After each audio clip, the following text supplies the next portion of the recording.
leen wax ni bu soobee yàlla confiance boobu ngeen am ci ñun àdduna du dox ba ñu war ko incha allah. Je ne serai jamais un leader qui vous trahira. politique nag moo métti coow li bëri na nit ñi dañuy wax di suñu amul argument dañu sos. sos nañoo sos ba waaye lu ñu sos 8 heures balaa midi Sénégal yëpp xam ni dara du ci dëkk. lu ne ñu essayé ko wax ci nit ñi waaye li ngeen gis ci ñun ba wóoluñu te du xaalis guñ leen jox du diggé ñu leen dig waaye lépp mi ngi lalu ci jikko. musuma sàcc alalu réew mi musuma jël lu ma moomul. salaire politique sax soxlawuma ko et c'est pourquoi mon salaire de député dama ko maye parce que j'ai pas besoin de vivre avec l'argent de la politique. waaye surtout bëgg réew jiital intérêt réew bi ngeen yaakaar ci ñun. Si vous nous faites confiance matin midi et soir nous défendrons vos intérêts. te boole ci sénégalais yépp nag sans distinction ndax ñépp lañu njaboote yàlla may ñu bokk fépp.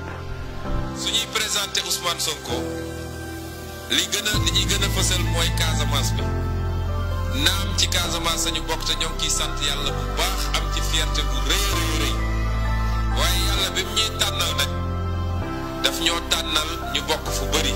man trait d'union rek laa mën a ne trait d'union mooy jokkale Sénégalais yépp ku nekk nord ku nekk sud ku nekk centre ku nekk bitim réew parce que yàllaa ma bindee ci bi may tànnal ay wayjur mu tasaare ma ci Sénégal yépp ndax sama wayjur bu góor waa Casamance la di joolaa dëkk bu ñuy wax Bessir ci Boulouf ci biir Casamance ma ci am nag fierté bu amul fu mu yem sama wayjur bu jigéen dëkk Bawol dëkk Xombol juddoo fa yaroo fa màggee fa sama maam bi ko jur moom tudd Ulay Sow dëkk Njaayeen Pendaaw fële ci Fuuta ma traversé Ganjool ba Siin kon man mënuma man Sénégal yépp laa yemale je suis moi-même benn croisement entre tous les Sénégal.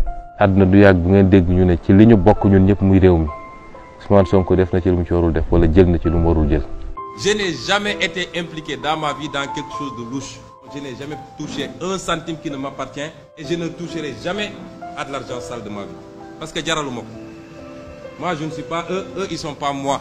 àdduna du dox ba ngeen dégg ni dem na jaay ngoram comme niñ ko faree gis ci politique pour ay avantages moo xam alal guñ ko jox wala ay postes yu ñu ko wax wala yu demee noonu loolu mooy sensu suñu combat te li ñu ko may gannaaw suñu yaru waajur ñu leen di gërëm di leen sant li ñu ko may gannaaw valeur ak diine yi nga xam ne jëlee nañ ko ci diine ak ci suñuy aada yi ñu yaree dañu ko may mooy lii mooy dañoo teel a yaru ci ñaq loo dundee na nga ko ñaq.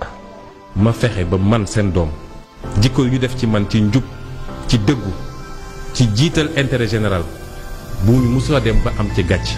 loolu moom la ñu jiital tey ba lii ñuy def nii ci politique moo tax éducation am solo nañu fexe ñun ñëpp ba la ñuy jiital ci suñu njaboot na doon ay valeur ak ay qualité jàngal leen liggéey jàngal leen endurance jàngal leen honnêteté intégrité loo moomul ba ko lu sa newul bu ci wax nañ ko teel a jiital suñu njaboot.